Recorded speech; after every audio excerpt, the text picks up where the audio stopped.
자, 이제 여러분들 교재 391페이지에 경매, 공매, 권리 분석과 취득가선 대리 실무 부분 들어갑니다.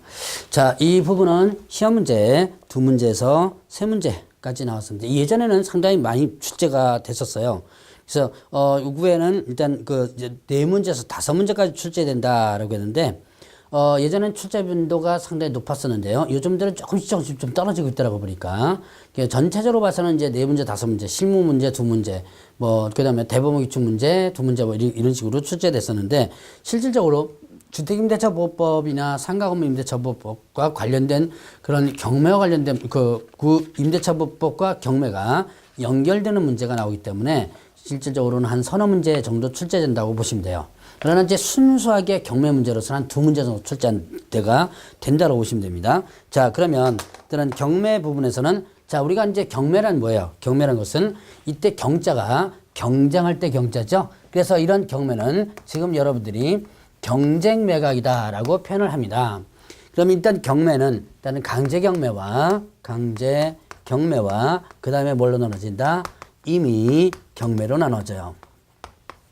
자, 강제 경매, 임의 경매 나눠지는데 개념을 일단 잘 보셔야 돼요. 개념. 자, 강제 경매는 이거는 뭐에 의한 경매냐면 집행권원에 의한 경매입니다. 자, 집행권원이란 강제 집행할 수 있는 권리가 있는 문서다 그럽니다. 자, 강제 집행을 할 수 있는 권리가 있는 문서다.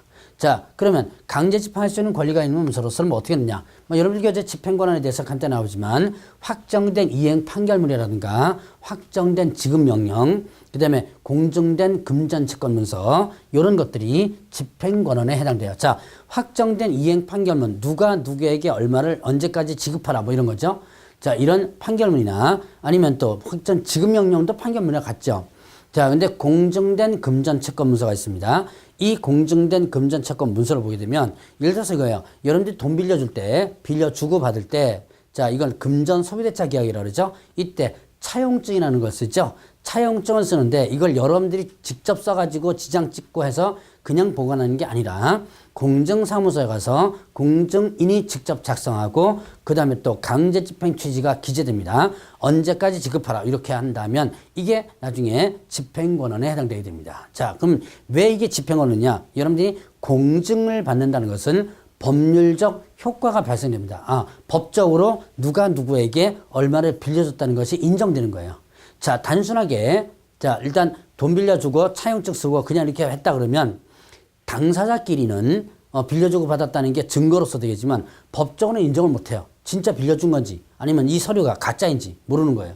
그런데 공증을 받았다면, 자, 공증인이 공증했다면 법적으로 인정되는 거죠. 그렇기 때문에 일단은 이렇게 별도 소송 없이도 바로 경매에 신청할 수 있다. 자, 그래서 이 강제 경매는요, 집행권한만 있으면 채무자의 재산이 어디든지 들어갈 수가 있습니다. 그래서 이거를 뭐라 하냐면 예견되지 않은 경매 이렇게 표현합니다.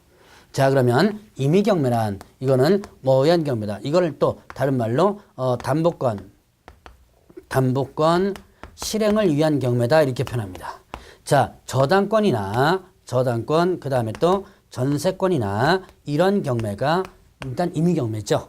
자, 그래서 저당권이나 전세권을 설정했습니다. 근데 언제까지 돈 갚겠다 그러는데 돈 주지 않죠? 그럼 어떻게 된다? 이때 경매를 직접 이 저당권에 의해서 전세권에 의해서 경매를 신청할 수 있는 것이 바로 임의 경매다. 임의 경매는 이건 예견된 경매라고 합니다. 왜냐? 저당권을 설정했다면 저당권 설정된 그 목적물에만 경매가 들어갑니다. 돈 못 갚으면 경매 들어간다는 게 금방 알게 됐죠? 그래서 예견된 경매다 이렇게 표현을 하고요. 자, 그러면 이제 이런 임의 경매 전제 조건으로서는 뭐가 있냐면 일단 이행기가 도래돼야 돼요. 자, 피담보 채권이 기본적으로 존재해야 되고 이행기가 도래되고 이행 지체가 있어야 된다. 자, 갚을 날짜가 왔는데 갚지 못한다. 그러면 경매를 신청할 수 있는 거죠. 자, 개념 정도만 여러분들이 일단 기억을 하고 넘어가시면 됩니다. 자, 그러면 이제 공매를 보죠. 자, 공매는 특별히 여러분들이 좀 기억을 해놓겠습니다. 2가지인데요. 자, 이거는 공매 절차라든가 이거는 일단 강의는 안 할 겁니다. 자, 일단 공매와 관련된 부분은 어디서 하냐면 자산관리공사에서 위탁 매각해서 하는 거 있고 직접 하는 부분이 있는데요. 자, 일단 보죠. 공매는 압류부동산, 압류부동산 공매와 그 다음에 또 비업무용 부동산 공매로 나눠져요. 자, 압류부동산 공매와 비업무용 부동산 공매로 나눠진다. 자, 압류부동산 공매는요. 압류부동산 공매는 요거는 일단 어디서 하는 거예요? 어떤 법에 근거해서 하냐면 국세징수법이라는 법이 있습니다. 여기에 근거해서 하는데, 자, 국세징수법 하니까 뭐예요 이게? 세금을 징수하는 거죠. 세금을 체납했을 때 국세나 지방세를 체납하게 되면 그 체납한 세금을 강제 환수시키기 위해서 자, 동산이나 부동산을 압류하는 거죠. 동산이나 부동산을 압류해가지고 환수시키는 건데, 자, 부동산을 압류했다면 이게 바로 압류부동산이에요. 자, 이래서 이는 국세징수법에 근거해서 자, 국세는 세무서장이, 그 다음에 또 지방세는 지방자 시군구청장, 지방자치단체장이 일단은 징수를 하게 되는데, 근데 세무서장이 국세를 체납했다고 해서 세무서장이 압류한 다음에 세무서에다가 자, 공개매각을 통해서 자, 매각장소 만들어서 팔기가 그렇죠. 그러니까 이때 누구한테 맡긴다? 자산관리공사에 위탁매각을 시키는 거예요. 자, 이렇게 자산관리공사에서는 위탁매각을 할 뿐이지, 자, 공매권자는 아닙니다. 공매권자는 국가나 지자체가 공매권자예요. 자, 그 다음 비업무용 부동산은요, 이거는 금융기관이 보유하고 있는 업무용이나 부동산, 즉 비업무용 부동산을 얘기합니다. 자, 원래 금융기관은 부동산을 자, 업무용이 아닌 부동산, 즉 비업무용 부동산입니다. 금융기관은 업무용이 아닌 부동산을 취득할 수 없도록 해놓고요. 만약에 금융기관이 불법적으로 업무용이 아닌, 즉 비업무용 부동산을 취득했을 때는 일단 무효가 됩니다. 자, 그러면 왜 업무용이 아닌 부동산은 취득하지 못하게 하느냐? 금융기관은 가진 게 뭐밖에 없어요. 가진 게 돈밖에 없죠. 이걸 가지고 부동산 투기라든가 투자라든가 하기 시작한다면 한없이 할 수 있죠. 그러니까 돈 빌려줄 생각은 안 하고 일단 부동산 투자해가지고 돈 버는 거죠. 그럼 이게 말이 안 되죠. 그래서 아예 업무용이 아닌 부동산을 취득할 수 없도록 해놨습니다. 그런데 예외적으로 비업무용 부동산을 일단은 취득할 수 있도록 해놓은 게 있어요. 답은 뭐냐면 담보권 실행을 위해서 취득한 부동산입니다. 자, 예를 들어서 이제 경매 절차라면서 제가 강의를 좀 할 부분인데요. 자, 일단은 여기서 보면 이제 그 금융기관이 저당권을 설정합니다. 그런데 이 저당권에 의해서 만약에 돈을 안 갚았을 때 경매를 시켰는데, 경매를 시켰는데도 불구하고 나한테까지 돌아올 돈이 없는 거예요. 그때 어떻게 한다? 네가 직접 사라라고 법원에서 하게 되는데, 자, 바로 그때 내가 직접 보유한 부동산이에요. 자, 이거를 비업무용 부동산, 자, 담보권 실행을 통해서 금융기관이 보유한 부동산인데 마냥 가지고 있는 게 아니라 이런 것들을 1년 이내 처분하도록 되어 있습니다. 자, 1년 이내 처분하도록 되어 있는데 대부분 이제 금융기관에서는 개업 공개사한테 많이 맡기기도 해요. 아는 사람한테 자체적으로 1대1로 팔기도 하고요. 개업 공개사 맡겨서 팔기도 합니다. 그래서 혹시 여기 강의 들으시는 분 중에서 금융기관에 근무하셨거나 뭐 혹시 지점장 출신이거나 자, 이런 지점장님 출신이나 이럴 때 금융기관에서 이렇게 보유한 부동산들이 있기 때문에 받아가지고 중개를 해줄 수 있습니다. 그거 아마 활용해도 괜찮아요. 자, 그래도 안 팔리면 어디다 맡기냐면 자산관리공사에 맡겨서 팔게 됩니다. 자, 근데 그래도 안 팔린다. 그러면 1년 이내 처분하기 때문에 자산관리공사가 직접 사버려요. 이거를 이제 여러분들 교재에서는 이걸 뭐라 하냐면 유입부동산이라고 합니다. 자, 어쨌든 이렇게 이 직접 사버리는 경우에 자산관리공사 내 소유가 된 다음에 파는 게 이제 유입부동산이고요. 근데 유입부동산은 그렇게 크게 제가 다루질 않고 요것만 일단 다루게 됩니다. 자, 그럼 이렇게 금융기관의 비업무용 부동산도 자산관리공사에 위탁매각하는 사적 거래가 되는 거죠. 자, 그래서 이렇게 공매는 개념만 일단 짚고 넘어가시라. 자, 그래서 개념만 짚고 넘어가면 돼요. 뭐 이제 그 공매 부분은 깊게 안 나와요. 왜 깊게 안 나오느냐? 예전에는 자산관리공사에서 옛날에 혹시 나이 조금 드신 분들은 요거 기억하실지 모르겠어요. 성업공사라는 거 기억하실지 모르겠습니다. 성업공사 시절까지만 해도 공매 장소가 이렇게 1층에 이렇게 있었어요. 성업공사 각 지부별로. 그래가지고 공개매각을 통해서 직접 써가지고 입찰하고 그랬었는데요. 자, 요즘은 온비드라는 시스템에 의해서 인터넷으로만 입찰할 수 있도록 했습니다. 그래서 개념만 일단 기억을 해 놓으시면 여러분들이 충분히 일단은 문제는 풀 수 있을 겁니다. 자, 그러면 이제 개념을 일단 봤으니까 자, 일단은 뒤로 넘어가 있잖아요. 여러분들 교재 397페이지를 잠깐 보죠. 자, 공매와 각종 법률 관계인데요. 자, 공매든 경매든 농지취득 자격증명을 제출해 줘야지만 됩니다.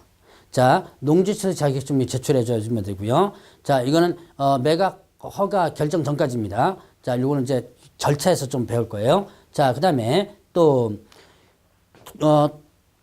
공매와 관련된 부분에서는 압류 부동산 공매는요, 토지거래 허가를 받을 필요가 없는데 비업무용 부동산은 원칙적으로 허가를 받는데 3회 이상 유찰 시에는 허가받지 않습니다.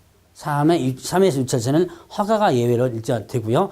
부동산 거래 신고할 필요도 없고요. 검인 받은 것으로 보게 됩니다. 자, 그래서 요와 네 가지 농지증 기본적으로 발급받아야 되고, 자, 공매가 자, 일단 토지거래 부분에서 경매는 토지거래 허가 받지 않고요. 자, 공매는 압류 부동산 허가 안 받는다. 비업무용 부동산 원칙적으로 허가 받는다. 다만 3회 이상 유찰 시에 허가 받지 않는다. 그다음에 부동산 거래 신고 할 필요 없다. 그다음에 검인 받은 것으로 본다. 자, 이렇게 구분을 해놓으면 되고요. 자, 그러면 이제 지금부터 경매 절차를 볼 텐데요. 이번 시간에는 이제 경매 절차 중에서 경매가 신청됐을 때 이제 최종적으로 매각 공고할 때까지를 한번 보죠.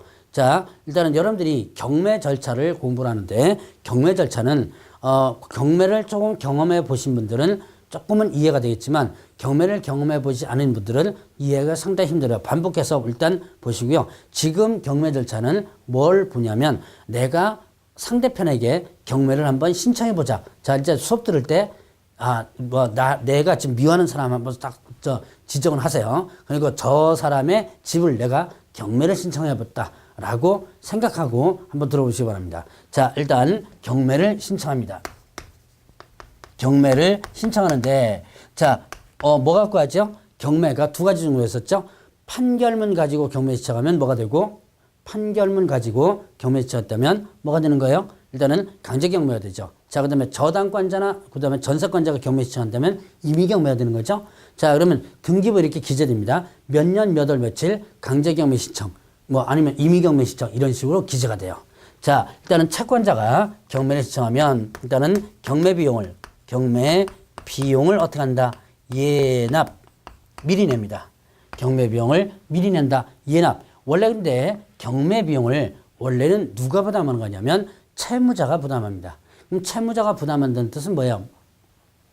채무자가 부담한다는 얘기는 채무자한테, 야, 네 집 경매 들어가니까 비용 내놔라 할 수 없죠. 그러니까 어떻게 하냐면, 자, 목적물이 팔리면 그 팔린 대금에서 경매 비용이 가장 먼저 빠져나가요. 자, 그럴 때 이래서 채무자가 부담한다는 표현을 씁니다. 그런데 경매 비용을 예납이 뭐예요? 이게 미리 내는 거죠. 누가 미리 내는 거예요? 경매 신청자가 누구예요? 채권자죠. 채권자가 미리 내는 거예요. 근데 어차피 팔리면 거기에서 비용이 빠져나갈 걸 왜 미리 내느냐? 이거는 자, 중간에 경매가 취소되거나 취하될 때를 대비했습니다. 자, 경매가 취소된다는 건 조금 있다가, 자, 일단 취소 사유를 하나 좀 보게 될 거예요. 자, 법원에서 직권으로 경매 절차를 없애는 거를 뭐란다? 취소한다 그러고요. 취하란, 이건 아마 등기법에서도 여러분이 배웠을 겁니다. 신청자가 도로 걷어들이는 걸 뭐한다? 취하라 그러죠. 자, 그러면 경매를 취하하게 되면, 취소되거나 취하되면 목적물이 안 팔리죠. 그럼 목적물이 안 팔렸으니까 비용을 회수할 수 없죠. 그러니까 일단은 누가? 채권자가 미리 냈다가 나중에 최종적으로 잘 진행이 돼서 목적물이 팔리면 비용을 다시 회수하는 거예요. 자, 그 다음에 이런 경매 신청할 때는 미등기 건물도 경매를 신청할 수가 있습니다. 자, 미등기 건물도 경매 신청을 할 수 있는데, 이건 뭐냐?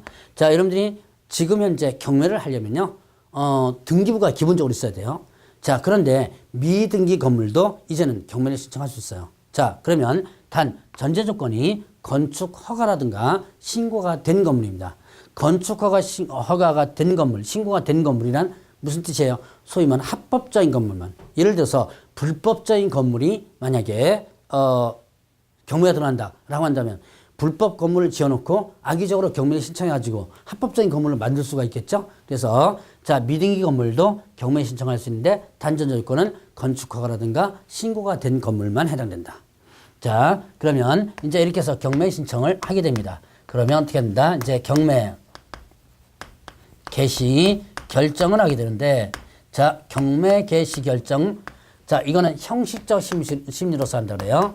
형식적 심리로서 하게 된다. 자, 형식적 심리란 서류만 가지고 합니다. 서류만 가지고 심사하고요. 당사자들 불러다가 그러한 사실이 있느냐 이거 안 물어봐요. 자, 그 다음에 또 채무자에게 송달을 하게 됩니다. 채무자에 뭐 한다? 송달한다. 자, 채무자에게 어떻게 되냐면 당신 물건 어떻게 됐다? 경매 들어간다는 것을 우편으로 보내주는 거예요. 자, 그리고 나서 결정을 했다면 경매 개시 결정에 대한 뭐를 한다? 등기를 하게 되죠. 자, 이때 경매 개시 결정 등기는 촉탁으로서 하게 되는데, 이때 자, 등기된 시점과 송달된 시점, 자, 등기된 시점과 송달된 시점 요 둘 중에 빠른 시점에서 어떤 효력이 발생하냐면 압류의 효력이 발생하게 됩니다. 빠른 시점에서 어떤 효력이 발생한다? 압류의 효력이 발생한다. 자, 그럼 누가 압류한 거예요? 누가 압류한 거죠? 채권자가 압류했죠? 누가 대신 압류시켜줬어요? 법원에서 압류시켜준 거죠? 그러나 채권자가 압류한 것이 되기 때문에, 자, 여기서 여러분들 또 하나의 용어를 하나 보고 넘어가시면 됩니다. 자, 압류력이 발생되고 이 압류한 사람을 뭐라 하냐면 압류 채권자라는 표현을 씁니다. 자, 여러분들이 앞으로 경매 부분에서 요 용어가 나옵니다. 압류 채권자가 라고 용어가 나오는데, 그러면 누굴 얘기한다? 경매 신청자를 얘기한다는 거. 요걸 여러분들이 좀 조심하세요. 자, 다시 한번. 압류 채권자는 누굴 얘기한다? 경매 신청자를 얘기한다. 자, 그리고 이런 압류력은 경매가 취소되거나 취하되면 당연히 압류력은 풀리겠죠? 소멸되겠죠. 자, 그러면 경매 개시 결정을 하고 나서 그 다음에 또 배당 요구의 종기를 결정해서 공고하게 됩니다. 자, 이거를 결정해서 그 다음에 공고를 하게 되는데요. 자, 배당 요구의 종기를 결정해서 공고한다. 자, 이때 보죠. 배당이란 뭐 나눠주는 거죠? 나눠주는 거고, 자, 뭐 여러분들이 흔히들 우선 변제 이렇게 하죠. 먼저 변제 받는 거죠. 자, 그럼 입장에서는 나눠주는 겁니다. 자, 그 권리자에게 순위대로 나눠주게 되는데요. 자, 이 배당 요구란 나도 이 목적물, 지금 경매가 들어가는 목적물이에요. 경매가 들어가는 목적물에 나도 권리자니까 나한테도 나눠줘 라고 하는 것이 바로 배당 요구입니다. 자, 그러면 이때 나도 이 목적물의 권리자니까 나한테도 나눠줘 라고 하는데요. 그런데 이때 배당 요구를 안 해도 되는 사람과 배당 요구를 반드시 해야 되는 사람은 나타나요. 자, 그러면 요걸 이제 어떻게 여러분들이 구분하느냐. 자, 배당 요구를 해야 된다, 안 해야 된다라는 구분은 일단은 여러분들이 딱 하나 갖고만 기준 잡으세요. 자, 법원에서 이 권리자의 이 권리와 금액을 이미 알고 있다면 배당 요구를 굳이 안 해도 돼요. 법원에서 이미 알고 있다면. 그러나 법원에서 이 권리자와 금액을 모른다면 법원에서 누군지 모르죠. 그렇기 때문에 나도 여기에 권리자니까 나한테도 나눠줘라고 요구를 해줘야 되는 거예요. 자, 그러면 법원에서 이미 권리자에 대해서 알고 있다면 그럼 뭐 갖고 하는 거예요? 권리자에 대해서 알고 있다면 뭐 갖고 한다? 바로 등기부죠. 자, 등기부에 무슨 건 금액 얼마 금액이 기재되어 있죠. 자, 이렇게 그 법원에서 이미 알고 있다면 배당 요구를 안 해도 된다는 얘기예요. 그러나 자, 등기가 안 된 권리라면 어떻게 돼요? 그럼 법원에서 모르죠. 그렇기 때문에 나도 이 목적물의 권리자니까 나한테도 달라고 요구를 해줘야 되는 거예요. 자, 이제 구분합니다. 배당 요구를 안 해도 되는 권리자는 등기부에 등기된 권리자. 배당 요구를 해야 되는 권리자는 등기부에 등기되지 않은 권리자. 자, 이렇게 구분하면 돼요. 요것만 구분하면 시험용으로서는 딱 맞습니다. 물론 이제 실무상으로 전문적으로 들어가면 등기된 권리자도 배당 요구해야 될 권리가 있는 부분이 있는데 시험용으로서는 요것만 기억하면 돼요. 어차피 저는 경매 실무 강의하는 게 아니라 시험용 강의하는 겁니다. 그러니까 시험용으로서는 자 다시 한번 구분합니다. 등기된 권리자는 배당 요구 안 해도 되고 등기되지 않은 권리자는 배당 요구 해야 된다. 자 구분합니다. 주택 상가 임차인의 확정일자 임차인 배당 요구 확정일자 임차인 배당 요구 해야죠. 등기가 안 됐으니까. 자 최우선 변제 받으려고 합니다. 최우선 변제 대항력 갖췄어요. 인도와 전입 신고했습니다. 최우선 변제 받으려고 그래요. 배당 요구 해야죠. 왜요? 등기가 안 됐으니까. 자 그다음에 또 자 주택 상가 임대차에서 임차권 등기 명령 신청해서 임차권 등기가 되죠. 자 임차권 등기권자 배당 요구 임차권 등기권자 배당 요구 안 해도 됩니다. 왜? 이건 등기됐으니까. 자 지금 제가 지금 예를 든 거 이해하셨어요? 자 다시 한번 구분합니다. 이게 시험 문제 곧잘 나와요. 자 등기된 권리자는 배당 요구 안 해도 되고 등기되지 않은 권리자는 배당 요구를 해야지만 된다. 요거를 일단 구분해 놓으시고요. 자 이제 배당 요구의 종기를 결정서 공고하는데 배당 요구하여야 배당 받을 수 있는 사람들, 즉 등기되지 않은 권리자들 있죠. 이런 사람들은 반드시 배당 요구를 해줘야 되고요. 만약에 배당 요구를 안 했을 때는 배당 받을 수 없고 부당이득의 반환을 청구할 수도 없다 이렇게 됐습니다. 자 그러면 이때 배당 요구의 종기는 언제까지 정하냐면 첫 매각 기일 전으로 정해야 됩니다. 자, 첫 매각 기일 전으로 정해야 된다. 자, 일단 경매에서 보면 이제는 매각과 매수란 말이 있어요. 옛날에는 뭡니까? 그 입찰, 낙찰, 경락 뭐 이런 용어를 썼거든요. 옛날에는 입찰, 낙찰, 경락 이런 용어를 썼는데 지금은 매각과 매수라는 개념으로 쓰게 됩니다. 법원에서는 판 입장이고 그다음에 상대편은 사는 입장이 되는 거예요. 자, 그러면 첫 번째 파는 날 전 이렇게 되죠. 자, 그러면 첫 자가 나왔어요. 이게 뭐냐? 파는 날이 첫 번째 파는 날, 두 번째 파는 날, 세 번째 파는 날 이렇게 구분됩니다. 자, 첫 번째 파는 날 안 팔리면 두 번째 파는 날, 두 번째 파는 날 안 팔리면 안 팔리는 게 뭐예요? 유찰되는 거죠. 그러면 다음 차수에 이렇게 되는 거예요. 자, 그러면 첫 번째 파는 날 전으로 배당 요구 종기를 결정해서 공고합니다. 그래서 지금은 여러분들이 자 배당 요구는 언제까지 한다? 그냥 이렇게 기억하세요. 배당 요구의 종기까지 배당 요구한다. 첫 매각일 전에 정하는 첫 매각일 며칠 전이라고 없어요. 자 규정상 며칠 전 없고 알아서 법원에서 정하도록 하고 있습니다. 자 그러면 이제 배당 요구 종기에서 이렇게 첫 매각일 전까지 종기를 결정해서 공고가 난 다음에 그 다음에 어떻게 한다? 이제 매각 준비합니다. 매각 준비가 들어가요. 자, 매각 준비가 들어가는데, 매각 준비, 팔 준비하죠? 팔 준비하는데, 현황 조사합니다. 현황, 조사를 하고요. 그 다음에 감정, 평가를 하게 되죠. 자, 현황 조사는 누가 한다? 현황 조사는 집행관이 하게 되죠? 집행관이, 현황 조사를 하게 되고요. 자, 감정 평가를 하게 되는데, 감정 평가는 누가 한다? 일단 감정 평가사가 했죠. 자, 그래서 현황조사 감정평가 한 다음에 뭘 만드냐면, 자, 매각, 물건, 명세서라, 자, 그 다음에 현황조사 보고서, 현황조사서라든가, 그 다음에 또 감정평가서가 있습니다. 감정평가서를 만들어요. 평가서를 만드는데, 요걸 만들어서 민사과에 매각일 일주일 전, 즉 7일 전까지 비치를 해 놓습니다.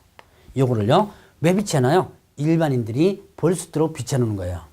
자, 일반인들이 볼 수 있도록 비치해놓는데 요즘은, 옛날에는요, 한 20년 전만 해도 뭡니까, 민사과에 가서 같이 열람하고요.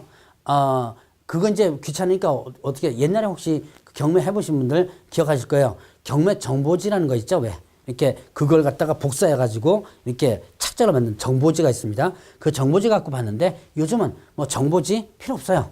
뭐 민사과 같이 갈 필요 없습니다. 어디서 다 보냐면 인터넷을 통해서 다 보게 되죠. 어쨌든 이거를 이제 규정사에 보면 매각기일 7일 전까지 비춰 놓도록 하고요. 자, 그 다음에 또 현황조사 감정평가를 한 다음에 뭐를 만드냐면 최저 매각 가격을 산정을 합니다. 자, 최저 매각 가격을 산정한다. 자, 최저 매각 가격이란 최소한 어떻게 돼요? 최소한 이 정도는 팔아야 된다라고 하는 것이 최저 매각 가격이죠. 자, 그러면 이때 최저 매각 가격을 선정해야 되는데 요 최저 매각 가격을 선정하고 나서 보통 이제 감정평가 가격을 합니다. 아주 중요한 일을 합니다. 자, 최저 매각 가격을 선정하고 나서 자, 압류 채권자에까지 돌아갈 돈이 있는지를 가상 배당을 해봅니다. 자, 여기서 잘 보셔야 돼요. 여러분 혹시 경매 쪽 내가 지금 상대편에게 돈을 못 받아요. 이걸 갖다가 경을 한번 해볼까? 라고 하는 분들이 계시다면 잘 보셔야 돼요. 자, 최저 매각 가격을 가지고 압류 채권자가 누구였죠? 경매 신청자죠. 경매 신청자에까지 돌아갈 돈이 있는지를 판단하는 거예요. 만약에 최저 매각 가격을 가지고 가상 배당을 해본다 그랬죠? 가상으로 이제 권리자들 일부분 나왔으니까 이제 가상으로 배당을 해보는 거예요. 앞에 자 순위대로 배상을 해주죠. 앞에 잘라먹고 하다가 압류 채권자에게 돌아갈 돈이 없다라고 한다면 이제 이때 문제가 생겨요. 압류 채권자에게 돌아갈 돈이 있다 그러면 그냥 경매가 진행되는데 압류 채권자에까지 돌아갈 돈이 없다라고 한다면 이때 원칙적으로 경매를 취소시킵니다. 자, 다시 한번 최저 매각 가격을 가지고 최저가를 선정했습니다. 가지고 어떻게 한다? 압류 채권자가 누구라 그랬어요? 경매 신청자죠. 경매 신청자에까지 돌아갈 돈이 없을 때는 이때는 어떻게 한다? 이때는 원칙적으로 경매를 취소시킨다. 그럼 왜 경매를 취소라는 건 법원에서 직권을 없애는 거죠. 왜 취소시키느냐? 자, 경매란 개념이 뭐예요? 우리가 부동산 경매는 경쟁력을 통해서 파는 건데 이 지금 현재 부동산 경매는 법원에서 민사집행법에 의해서 하게 되는 거죠. 그런데 경매란 뭐냐? 자, 개인과 개인 간의 채권 채무 관계를 누구의 힘을 빌어서? 법원이라는 국가의 힘을 빌어서 해결하는 겁니다. 자, 개인과 개인 간의 채권 채무 관계를 누구의 힘을 빈다 그랬어요? 법원이라는 국가의 힘을 빌어가지고 해결하는 건데, 자, 국가의 힘을 빌었어요. 국가의 힘을 빌었는데도 만약에, 자, 얘한테까지 돌아갈 돈이 없다. 배당 순위를 따져보니까, 그렇다면 굳이 경매를 진행할 의무가 없는 거죠. 얘한테까지 돌아갈 돈이 없다는 것은 얘가 받아갈 돈이 없다는 얘기인데, 경매 신청자가 받아갈 돈이 없다면 굳이 경매를 진행할 필요가 없다는 얘기예요. 그래서 원칙적으로 경매를 취소시켜요. 자, 그리고, 자, 그런데 앞에 이제 경매 취소하기 전에 제가 지금 하는 내용이 어디 나오냐면 401페이지에 나오는 내용을 설명드리는 겁니다. 자, 압류 채권자에게 당신한테 자, 일단 최저 매각 가격을 산정한 뒤에 압류 채권자에게 연락합니다. 당신한테 들어갈 돈이 없다라고 연락해요. 그러면 일단 압류 채권자가 이제 남을 만한 가격을 정하여 그 가격대로 팔리지 않는다면 내가 직접 그 가격에 사겠다라고 약속을 하고 보증금을 제공하지 않는다면 경매를 취소해야 한다 이렇게 되어 있어요. 자, 그러면 압류 채권자에게 당신한테 들어갈 돈이 없다라고 연락을 하고 나서 그 다음에 압류 채권자가 통지받은 날부터 7일 이내 자, 남을 만한 가격을 정해서 그 가격대로 팔리지 않는 내가 직접 사겠다는 약속한다. 자, 예를 들어서 최저 매각 가격이 100만 원입니다. 자, 최저 매각 가격이 100만 원이에요. 자, 100만 원을 가지고 가상 배당을 해보니까 누구한테까지? 압류 채권자에까지 돌아갈 돈이 없다. 자, 그러면 여기서 이제 이 100만 원 가지고는 얘한테 돌아갈 돈이 없어요. 그러면 압류 채권자가 정하는 거예요. 100만 원 가지고는 나한테 받아갈 돈이 없지만 만약에 자 100만 원에 팔리지는 않죠. 더 비싸게 팔리겠죠. 만약에 120만 원에 팔린다면 얘가 이제 가격을 정합니다. 120만 원에 팔린다면 요 차액을 가지고 내가 배당받아가지고 나갈 수 있다라고 가격을 정하는 거예요. 이때 가격은 압류 채권자가 정해야 됩니다. 가격을 정한 다음에 자, 요 차액을 100만 원에서 120만 원 요 차액을 보증금으로 공탁해요. 왜 공탁하느냐? 자, 가격을 정한 다음에 이 가격대로 안 팔리면 내가 이 120에 직접 어떻게 했다? 사겠다라고 약속을 하는 거예요. 직접 요 가격이 이 가격에 사겠다 약속합니다. 자, 그러면 만약에 다행히 120 정도에 팔리면 나는 배당받아 나오면 되죠? 그런데 120이 만약에 안 팔렸다. 뭐 110만 원 나왔다. 응찰자가 없다. 그러면 내가 120에 직접 사는 거예요. 120에 직접 산다. 자, 사가지고 보유하는 건데 문제는 일반인들은 이거를 거의 못합니다. 안 그래도 돈 못 받아가지고 하는데 이걸 또 다시 사가지고 또 하기가 그렇죠. 근데 이 누가 하느냐? 바로 금융기관에서 하는 거예요. 금융기관에서 자, 3순위 저당권자가 어떻게 한다? 일단은 경매를 갖다가 신청했습니다. 근데 앞순위 다 잘라먹고 나니까 얘한테까지 돌아올 돈이 없다 그러면 내가 진짜 이 가격에 사놓는 거예요. 자, 사놓게 되면 나중에 가격이 어떻게 이제 경매가 되면서 권리가 다 이제 소멸되겠죠? 그러면서 가격이 일단은 조금 올라가겠죠. 가격이 올라가면 조금 더 비싸게 팔므로써 어떻게 된다? 조금 더 비싸게 팔면서 일단은 얘가 채권 손실을 최소화시키는 거죠. 자, 이렇게 보유하고 있는 금융기관이 이렇게 보유하고 있는 부동산을 뭐라 한다? 바로 여러분들이 앞부분에서 배웠던 뭐예요? 비업무용 부동산입니다. 금융기관이 보유하고 있는 비업무용 부동산을 얘기한다. 그래서 금융기관이 보유하고 있는 비업무용 부동산이 어떤 과정을 거쳐서 취득되느냐, 이 과정을 취득된다라고 볼 수 있는 거죠. 자, 그래서 이렇게 변형 부분이 일단은 최저 매각을 가지고 가상배당할 때요. 그래서 여기서 보니까 자, 다시 이제 401페이지에 있는 내용을 잠깐 보죠. 자, 최저 매각가격으로 압류채권 채권을 우선하는 부동산의 모든 부담과 절차 비용을 변제하면 남을 것이 없겠다고 인정하는 때 압류채권자에게 통지를 하면 그 통지받은 날로부터 일주일 이내에 모든 부담과 비용을 변제 남을 만한 가격을 정해서 가격 맞는 매수인가 없을 때 자기가 그 가격으로 사겠다고 신청하면서 충분한 보증을 제공하지 않는다면 경매를 취소해야 한다 이렇게 됐죠. 그래서 이렇게 되지 않는다면 경매를 취소하는 거예요. 자, 그래서 여러분들이 경매 절차에서 지금 비업무용 부동산이 어떻게 만들어지고 있는가를 한번 봤습니다. 자, 이제 매각 준비 끝났어요. 준비 끝났으면 이제 어떻게 한다? 물건이 있다는 걸 알려주면 되겠죠? 그래야지 일반인들이 이제 덤벼들겠죠? 그래서 매각기일과 그 다음에 매각 결정기일이 있습니다. 자, 매각기일과 매각 결정기일을 지정, 공고, 그 다음에 통지를 하게 돼요.